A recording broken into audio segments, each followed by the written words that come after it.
Necesito una esposa para mañana. Las palabras cayeron en la pequeña librería como un libro arrojado al suelo. Valentina Sousa no se inmutó. Dejó el libro de cuentas que tenía en la mano y miró al hombre que estaba de pie en el umbral de su puerta como si le hubiera pedido una vela, no una esposa. Era alto, de abrigo oscuro, y sus ojos llevaban el cansancio particular de un hombre que no había dormido en días y no esperaba dormir pronto. Conocía su cara del registro de nombres que se susurraban con reverencia y miedo en el pueblo. El duque de Cardenal, Alejandro Vega. Nunca había puesto un pie en su librería antes de esta noche. Valentina no le pidió que se repitiera. Fue a la puerta, giró la llave y corrió la cortina sobre la ventana delantera con la misma mano firme que usaba para cerrar cada noche, como si un duque exigiendo matrimonio fuera simplemente el último cliente del día. «Siéntese», dijo, señalando hacia la sala trasera. Él vaciló, sin estar acostumbrado a recibir instrucciones en su propio condado. Luego la siguió, porque no tenía ningún otro sitio a donde ir, y nadie más a quien pedírselo. Ella cerró la puerta detrás de ellos y entrelazó las manos. «Antes de que responda nada, Su Excelencia, me dirá la verdad. Toda. No negocio con media historia». Alejandro se sentó. Durante un largo momento no dijo nada, y Valentina observó cómo los músculos de su mandíbula trabajaban como si las palabras mismas le costaran algo soltarlas. «Mi esposa murió hace 8 meses», dijo finalmente. Mi hija no ha pronunciado una frase completa desde el funeral. La expresión de Valentina no cambió, aunque algo detrás de sus ojos se agudizó. Él continuó, las palabras saliendo más rápido ahora, como si una vez comenzadas no pudiera detenerlas. Su nombre es Lucía. Tiene 6 años. No llora. No ríe. Se sienta en las habitaciones y mira las puertas como si esperara a alguien que no va a volver. Hizo una pausa. La familia de su madre ha decidido que este silencio es prueba de que no puedo criarla. La voz de Valentina fue uniforme. ¿Prueba para qué propósito? Hay una cláusula en el acuerdo matrimonial, dijo Alejandro. Los fiduciarios de mi difunta esposa tienen autoridad para entregar a Lucía a sus parientes maternos si juzgan que el hogar carece, en sus palabras, de una orientación femenina apropiada. Se reúnen mañana por la mañana. Si no puedo mostrarles una duquesa respetable, una mujer de carácter ya establecida en el hogar, se la llevarán. La miró directamente por primera vez desde que se sentó. Esto no es un tribunal de justicia. Ningún juez sopesará la evidencia. Son 4 hombres en un salón decidiendo si mi hija me pertenece a mí o a personas que han llamado a su duelo un defecto durante 8 meses. Sus manos, descansando sobre sus rodillas, se habían cerrado en puños sin que él no lo notara. No le pido esto porque la admire de lejos, señorita Sousa. Le pido porque todo el pueblo habla de su ecuanimidad, y se me han acabado las mañanas para esperar algo mejor. Valentina no dijo nada durante un momento. Estaba pensando en otra habitación, otro año. Una chica de la mitad de su edad que se había presentado en su escritorio con moretones que llamaba torpeza, y cómo Valentina le había dicho que se sentara y terminara sus lecciones, porque habría tiempo para hablar después. No hubo tiempo. La chica no volvió al día siguiente, ni el siguiente, y para cuando alguien fue a buscarla ya no era suficiente. Valentina había dejado la enseñanza 3 meses después de eso, y no había vuelto a pararse frente a una niña asustada sin escuchar, en algún lugar debajo de su propia voz, el silencio del escritorio que quedó vacío. Había construido una vida tranquila prestando libros y no pidiendo nada a nadie, precisamente para nunca volver a ser el adulto que esperó demasiado tiempo. «Su hija no es una cláusula, Su Excelencia», dijo, y su voz había perdido su cuidadosa neutralidad. «No es un acuerdo a disputar por hombres que nunca se han sentado con ella en la oscuridad. He escuchado antes a niños discutidos como propiedad. No lo haré de nuevo llamándolo conversación». Alejandro no respondió de inmediato. Algo en su rostro cambió, como si hubiera esperado una negativa, o peor, un falso consuelo, y no hubiera recibido ninguno de los dos. «¿Entonces entiende lo que le estoy pidiendo?» «Entiendo lo que me está pidiendo», dijo Valentina. «No he acordado hacerlo». Se levantó, cruzó a la pequeña ventana y se quedó con la espalda hacia él un momento antes de volverse. Si hago esto, no será una actuación, y tampoco será silenciosa por mi parte. Escuchará condiciones, y acordará cada una de ellas antes de que firme nada. Alejandro inclinó la cabeza, lo más cercano al permiso que le quedaba por dar. Valentina volvió a su silla, y habló con claridad, de la manera en que una vez se dirigió a un aula que necesitaba certeza más que consuelo. Lucía va antes que todo. Antes que su nombre, antes que los fiduciarios, antes que lo que sea que este matrimonio pretenda resolver para usted. Si alguna vez hay una elección entre su bienestar y su conveniencia, ya sabe cuál elegiré.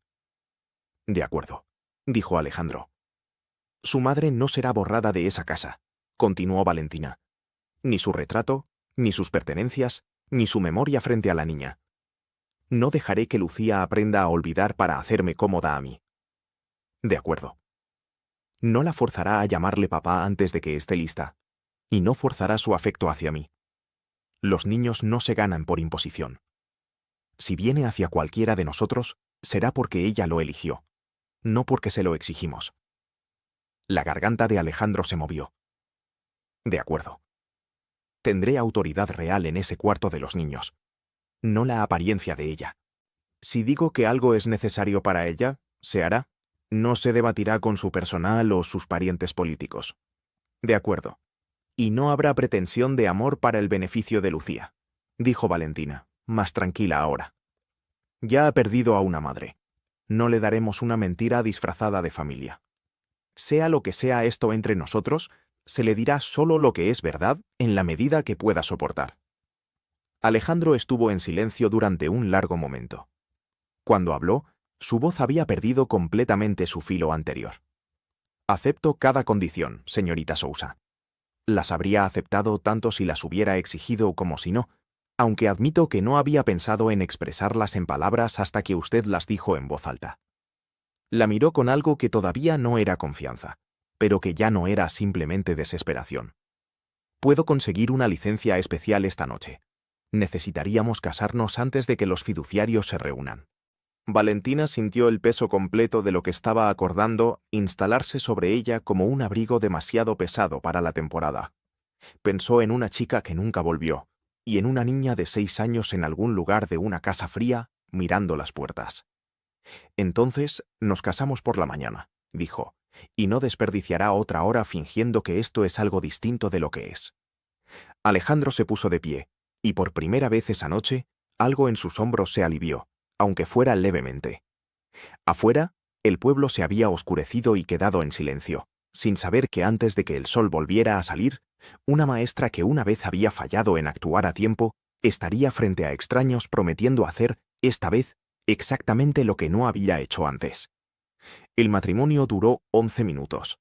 No había flores, no había música, no había biendeseantes reunidos para admirar a una novia. Solo un clérigo despertado antes del amanecer, 2 testigos sacados del personal de cocina y una licencia especial que olía levemente a la tinta que la había secado solo horas antes. Valentina llevaba el mismo vestido gris con el que había cerrado su librería la tarde anterior, no habiendo tenido tiempo ni deseo de vestirse como si esto fuera una boda en lugar del arreglo de una emergencia. Alejandro llevaba el aspecto de un hombre firmando un contrato que no había tenido tiempo de leer 2 veces.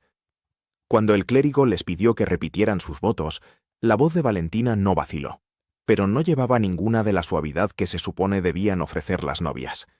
Pronunció las palabras de la manera en que una vez recitó lecciones a una sala de niños que necesitaban certeza, no caludez. Alejandro la igualó, llano y sin adorno, sus ojos fijos en ella en lugar de en el clérigo, como si necesitara ver que ella decía lo que decía en serio. Cuando terminó, no hubo beso, solo una larga mirada entre 2 personas que entendían exactamente lo que habían acordado, y exactamente lo que no. No había habido desayuno, ni brindis ofrecido, ni momento reservado para marcar lo que había cambiado. Alejandro simplemente había entregado al secretario su honorario, doblado el certificado en su abrigo, y preguntado si ella estaba lista para partir, como si la siguiente tarea en una larga lista de tareas urgentes ya estuviera esperando.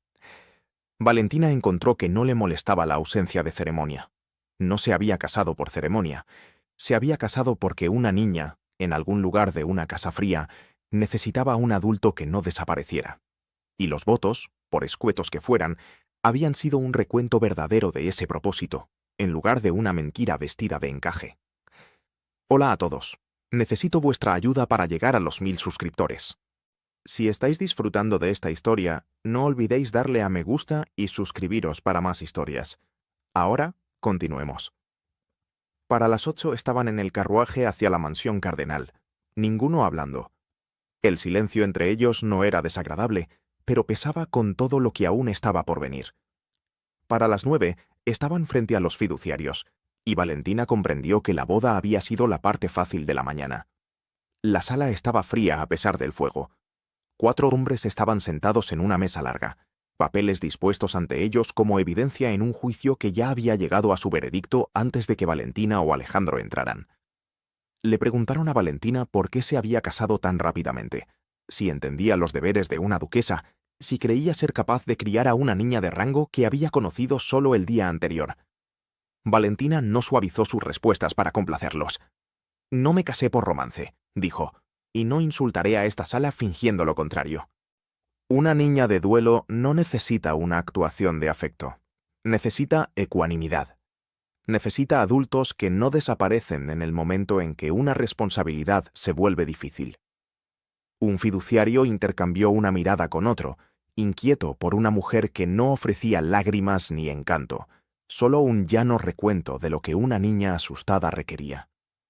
Pero su franqueza no dejaba espacio para acusarla de maquinar, y después de un largo y renuente silencio, acordaron que Lucía permanecería en la mansión cardenal, bajo el techo de su padre, con la nueva duquesa instalada como su tutora de hecho, además de nombre. Don Ramiro Cienfuegos no ocultó su desagrado. Valentina lo vio marcharse con la expresión de alguien que ya está calculando su próximo movimiento. Conocía a ese tipo de hombres. Los había conocido en otra vida, cuando todavía era maestra, y los padres llegaban a reclamar lo que consideraban suyo, independientemente de lo que quisieran los niños. Hombres que confundían la sangre con el amor y el amor con la posesión. Hombres que nunca se habían sentado en la oscuridad con nadie, pero que tenían opiniones muy firmes sobre quién debía hacerlo. Esa tarde, mientras Lucía dormía la siesta y la casa estaba en silencio, Valentina encontró a Alejandro en el estudio con una carta en la mano y una expresión que ella ya había aprendido a leer. No era tristeza exactamente. Era la expresión de un hombre que ha estado mirando algo durante tanto tiempo que ya no puede verlo con claridad. «¿Qué es?», preguntó Valentina desde el umbral. Alejandro le tendió la carta sin decir nada. Era de Cienfuegos. Formal, cortés, venenosa. Preguntaba por el bienestar de Lucía con la precisión de alguien que está construyendo un expediente. Preguntaba por sus progresos en el estudio, por su salud, por sus hábitos. Cada pregunta razonable por sí sola. El conjunto, un mapa de lo que planeaba usar en su próximo intento. Valentina leyó la carta 2 veces. Luego la dobló y la devolvió. «Respóndala», dijo, «con la misma cortesía, con la misma precisión, y dígale que Lucía está bien. No porque tengamos que justificarnos ante él, sino porque la verdad es nuestra mejor defensa, y siempre lo será». Alejandro la miró. «¿No le preocupa?» «Todo me preocupa», dijo Valentina. «Pero el miedo no es información útil. Los hechos lo son. Y los hechos son que Lucía está durmiendo en su habitación con la caja de su mamá junto a la cama, y que esta mañana me preguntó si podíamos plantar flores en el jardín porque su mamá las quería». Hizo una pausa. «Eso, Su Excelencia, es una niña que está aprendiendo a cargar su duelo en lugar de ser aplastada por él. Ninguna carta de Cienfuegos puede cambiar eso». Alejandro la miró durante un momento con esa expresión que Valentina había llegado a reconocer como la que aparecía cuando algo la alcanzaba en un lugar donde no esperaba ser alcanzado. Luego tomó la pluma y comenzó a escribir. Era el tío materno de Lucía, y había llegado esperando marcharse con su sobrina y la gestión de su herencia resuelta en sus propias manos para el anochecer, habiendo pasado 8 meses sugiriendo que un hogar dirigido por un viudo afligido no era lugar para una niña delicada,